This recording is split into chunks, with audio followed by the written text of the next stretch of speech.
రాష్ట్ర కార్యదర్శి వర్గ సభ్యులు పోతినేని సుదర్శన్ సంచలన ప్రెస్ మీట్ నిర్వహించారు.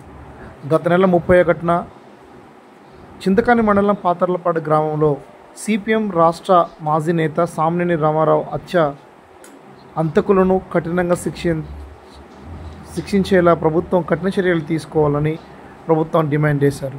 పోలీసు అధికారులు రాష్ట్ర ప్రభుత్వ ఒత్తిడి వలన జాప్యం చేస్తున్నారని, వారి జాప్యాన్ని నిరసిస్తూ దశలవారీ ఆందోళన కార్యక్రమాలు అఖిలపక్షం ఆధ్వర్యంలో నిర్వహించేందుకోసం పూనుకున్నామని విలేకరుల సమావేశంలో ప్రకటించారు. ఈ సమావేశంలో సిపిఎం రాష్ట్ర నాయకులు బండి రమేష్, మాజీ నేతలు పొన్న వెంకటేశ్వరరావు, మాదినేని రమేష్ తదితరులు పాల్గొన్నారు. హత్య జరిగి ఇది 17వ రోజు, 16 రోజులు పూర్తయినాయి, 17వ రోజు వచ్చింది. రామారావు గారు ప్రజా జీవితంలో ముఖ్యమైనటువంటి బాధ్యతలు ఈ జిల్లాలో, రాష్ట్రంలో నిర్వహించినటువంటి నాయకుడు. ఆ గ్రామ సర్పంచ్గా 3 సార్లు పనిచేశారు. ఆయన భార్య సర్పంచ్గా పనిచేసింది. సిపిఎం పార్టీ ఖమ్మం డివిజన్ సెక్రటరీగా పనిచేశారు. జిల్లా కమిటీ సభ్యులుగా పనిచేశారు. రాష్ట్ర కమిటీ సభ్యులుగా పనిచేశారు. రైతు సంఘం రాష్ట్ర కార్యదర్శిగా పనిచేసి రాష్ట్రంలో రైతాంగం ఎదుర్కొంటున్న అనేక సమస్యల మీద పోరాటాలు, ఉద్యమాలు నిర్వహించినటువంటి నాయకుడు. అటువంటి నాయకుడిని హత్య చేసి 17 రోజులు అవుతా ఉంటే ఇంతవరకు నేరస్తుల్ని అరెస్ట్ చేయలేదు. ఈ నేరస్తుల్ని అరెస్టు చేయకపోవడం వెనుక అధికార పార్టీ ఒత్తిడి పనిచేస్తూ ఉంది. పోలీసు యంత్రాంగం అధికార పార్టీ ఒత్తిడి, ప్రత్యేకించి ఈ హత్య మధిర నియోజకవర్గంలో జరిగింది కాబట్టి మధిర నియోజకవర్గ శాసనసభ్యులు, డిప్యూటీ సీఎం బట్టి విక్రమార్క గారి ఒత్తిడి మేరకు విచారణలో జాప్యం జరుగుతూ ఉంది. నేరస్తుల్ని అరెస్టు చేయడం లేదు. హత్య జరిగిన రోజే రామారావు గారి భార్య స్వరాజ్యం గారు ఆ గ్రామానికి చెందిన 5గురు అందులో ఉన్నారు అని చెప్పేసి పిటిషన్ ఇచ్చారు. పిటిషన్ ఇస్తే పోలీసు వారు ఆ పిటిషన్ని పూర్తిగా పక్కన పెట్టేసి రామారావు గారికి కుటుంబ సమస్యలు ఏమున్నాయి, రామారావు గారికి పార్టీలో అంతర్గత సమస్యలు ఏమున్నాయి, రామారావు గారికి ఆర్థిక సమస్యలు ఏమున్నాయి, రామారావు గారి కుమారులు, రామారావు గారి కుమార్తె, మనవళ్ళు, మనవరాళ్ళు, వాళ్ళు చదువుకున్న కాలేజీలు, ఆ కాలేజీలలో వాళ్ళు చదువుకునేటప్పుడు వాళ్ళకి శత్రువులు ఎవరున్నారు అనే విచారణ చేస్తూ ఉన్నారు. పోలీసు వారి పూర్తి విచారణ ఎట్లా ఉంది అంటే కళ్ళ ఎదురుగా ఉన్నటువంటి నేరస్తుల్ని విస్మరించి కానరాని లేని వాళ్ళ దీనికోసం వెతుకులాడుతున్నటువంటి పద్ధతుల్లో కనపడతా ఉంది. నేరస్తులు వీళ్ళు అంటే వాళ్ళని విచారించడం లేదు. వాళ్ళు చేసే తప్పుడు ప్రచారం, నేరస్తులు ఆ గ్రామ కాంగ్రెస్ నాయకులు, ఆ నియోజకవర్గ అట్లాగే ఈ జిల్లాలో ఈ హత్య జరిగిన వెంటనే ప్రెస్ మీట్ పెట్టినటువంటి కాంగ్రెస్ నాయకులు ఏ తప్పుడు ప్రచారాలు అయితే నిర్వహించారో ఆ తప్పుడు ప్రచారాల వెంట పోలీసులు విచారణ చేసుకుంటూ వాటిని నమ్ముకుంటూ వెళ్తూ ఉన్నారు. ఇలా వీళ్ళు ఎన్ని సంవత్సరాలు ఆ విచారణ పద్ధతిని కొనసాగించినా దోషులు తేలేటటువంటి అవకాశం లేదు.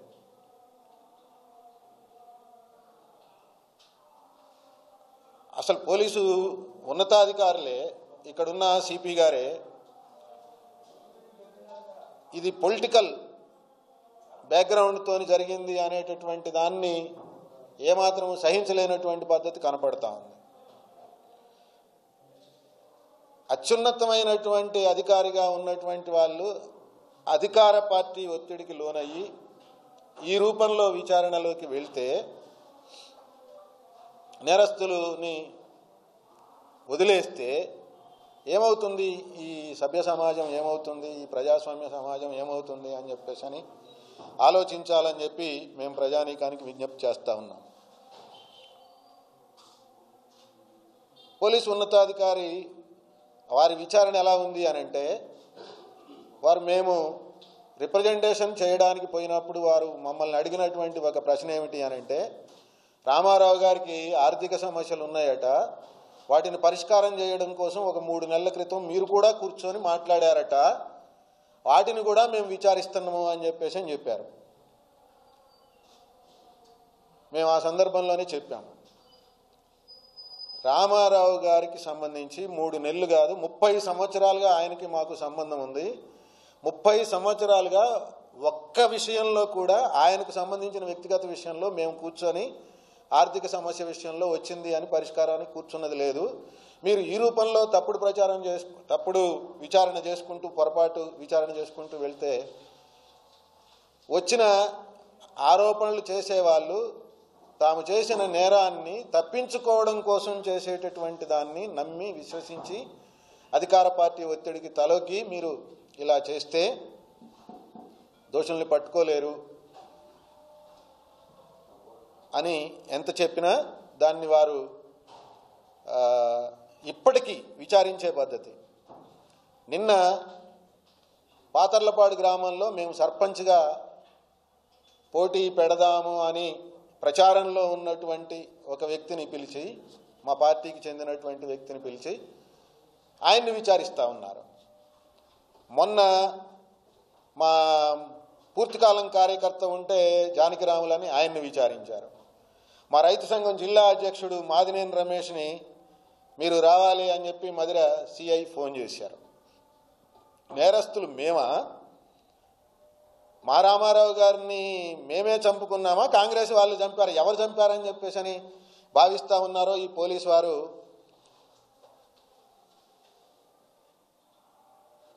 అర్థం కావడం లేదు. వాళ్ళ విచారణ పద్ధతిలోనే ఆ రకమైనటువంటి పద్ధతి కొనసాగుతూ ఉంది. అందుకనే మేము ఈ సమస్యని ఇలా వదిలిపెట్టే ప్రశ్నే లేదు. దీనిపైన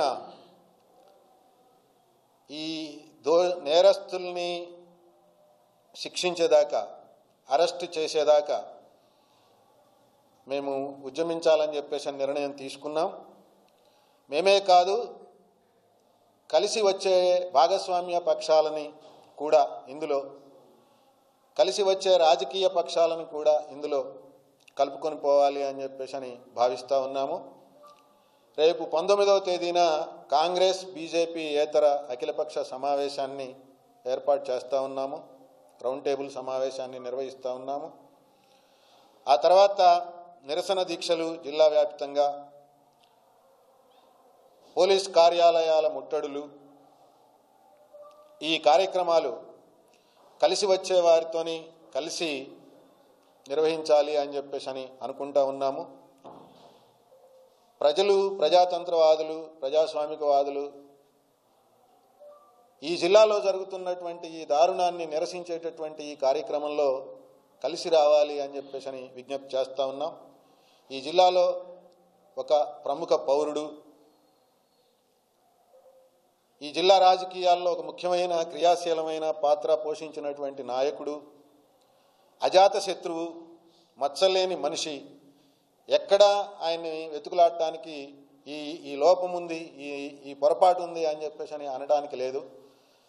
అట్లాంటి మనిషిని హత్య చేస్తే సమాజం అంతా కూడా స్పందించాల్సినటువంటి అవసరం ఉంది అని చెప్పేసి అభిప్రాయపడతా ఉన్నాం. అందుకని అఖిలపక్షంతో కూడా కలిసి రానున్న కాలంలో దీన్ని ఈ విషయమై పోలీస్ వారు చేస్తున్న విచారణ పద్ధతిని నిరసిస్తూ, అధికార పార్టీ హత్యాకాండను నిరసిస్తూ చేస్తున్నటువంటి ఈ కార్యక్రమాన్ని జయప్రదం చేయడంలో సహకరించాలని మీ ద్వారా ఖమ్మం జిల్లా ప్రజానీకానికి విజ్ఞప్తి చేస్తా ఉన్నాం.